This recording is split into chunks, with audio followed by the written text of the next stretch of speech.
नमस्कार, मैं डॉक्टर सचिन जैन। अविनाश जैन जी है। अविनाश जी, आप कहाँ से आए हैं? मैं कानपुर से आया हूँ। अच्छा, क्या तकलीफ थी आपको अविनाश जी? कंधे में रोलर करते समय कंधे में हल्का सा वो आगे सरक गया था, तो मुझे लगा फ्रैक्चर हो गया है। एक्सरे कराया, उसमें फ्रैक्चर नहीं आया था। अच्छा, तो वहाँ के डॉक्टरों ने को मैंने ये कब हुआ था? ये 14 जून के आसपास हुआ। मतलब ऑलमोस्ट 1 महीना हो गया। 1 महीना। वहाँ पे आपने डॉक्टर को दिखाया? वहाँ डॉक्टर को दिखाया तो उसमें वो एक्सरे कराया, तो एक्सरे में फ्रैक्चर नहीं था। तो उन्होंने मेडिसिन दे दिया, बोला कि 1 महीने में ठीक हो जाएगा। ठीक है, फिर? तो मैंने आपका यूट्यूब चैनल में देखा था। तो मेरे बच्चे भी यहाँ पढ़ रहे थे, तो मैंने कहा वहाँ जाऊंगा तो आपसे मिलूंगा। ठीक है, तो फिर मैं मिला आपसे। फिर आपसे मिला। फिर मिलने के बाद में फिर हमने चेक किया आपको। हाँ। चेक करते हमने क्या, फिर एक सोनोग्राफी कराई थी। सोनोग्राफी आपने कराया। हाँ। उसके बाद उसमें जो रिपोर्ट आया उसके हिसाब से आपने ऑपरेट किया। तो इनके जो कंधे में हम रोटेटर कफ के स्नायु जो होते हैं या शोल्डर को जो उठाने वाले मसल्स होते हैं, उसको हम कहते हैं रोटेटर कफ मसल्स। तो 4 टेंडेंस होते हैं, है ना? सुप्रास्पाइनेटस, इंफ्रास्पाइनेटस, टेरिस माइनर और सबस्कैपुलरिस। 4 में से 2 टेंडन फटे थे, सबस्कैपुलरिस और सुप्रास्पाइनेटस, और वो फट के अंदर थोड़े से अराउंड अबाउट 1 सेंटीमीटर अंदर घुसा था। प्लस कंधे के जो रोटेटर कफ के ऊपर जो टिश्यूज होते हैं या जो फैट होता है, वो उसमें बहुत ज्यादा सूजन और बहुत ज्यादा लाल मांस बना हुआ था। ये बता रहा था कि इसमें बहुत ज्यादा सीवियर पेन हो रहा है इनको, और इनकी हड्डी भी थोड़ी सी नीचे थी। तो हमने रोटेटर कफ या सुप्रास्पाइनेटस और सबस्कैपुलरिस के टेंडन को रिपेयर किया आर्थ्रोस्कोपी द्वारा, और जो ऊपर का मांस था जिसको हम बोलते हैं सबअक्रोमियल डिकम्प्रेशन, उसको हमने सफाई की, और हड्डी जो थी, जो उखड़ी हुई थी या जो बड़ी हुई थी, उसको भी फ्लैट कर दिया।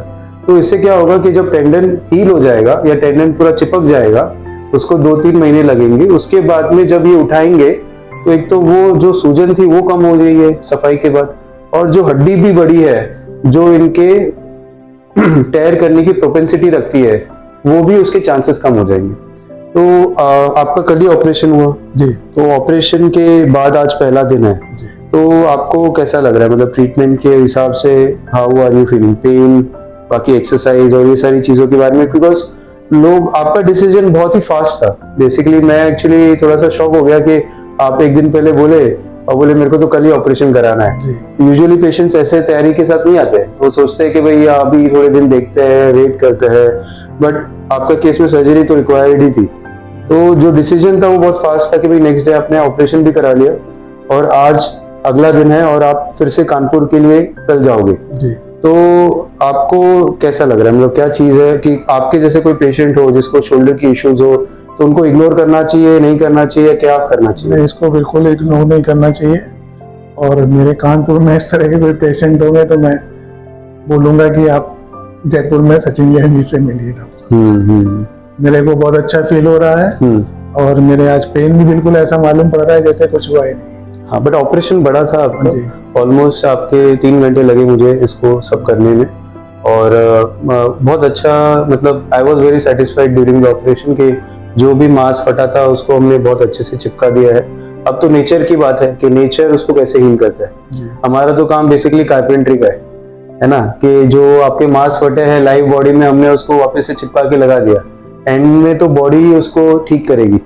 एक्सरसाइज का बहुत ज्यादा महत्व होता है इस केसेस में, कि टेंडन जब हील हो जाता है और अगर हमने एक्सरसाइज ठीक से नहीं करी या एक्सरसाइज में कुछ कमी रखी, तो कंधे का जाम होना या पेन का बरकरार रहना, ये बहुत होने के चांसेस रहते हैं।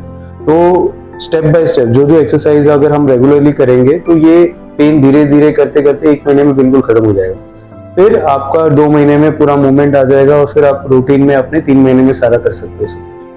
तो thank you Avinash ji, thank you madam for trusting us, and I hope आप ठीक रहे, और कभी भी कोई भी इश्यू हो तो व्हाट्सएप पे आप मुझे मैसेज कर दीजिएगा, हम आपको हेल्प कर देंगे। Thank you. नमस्कार।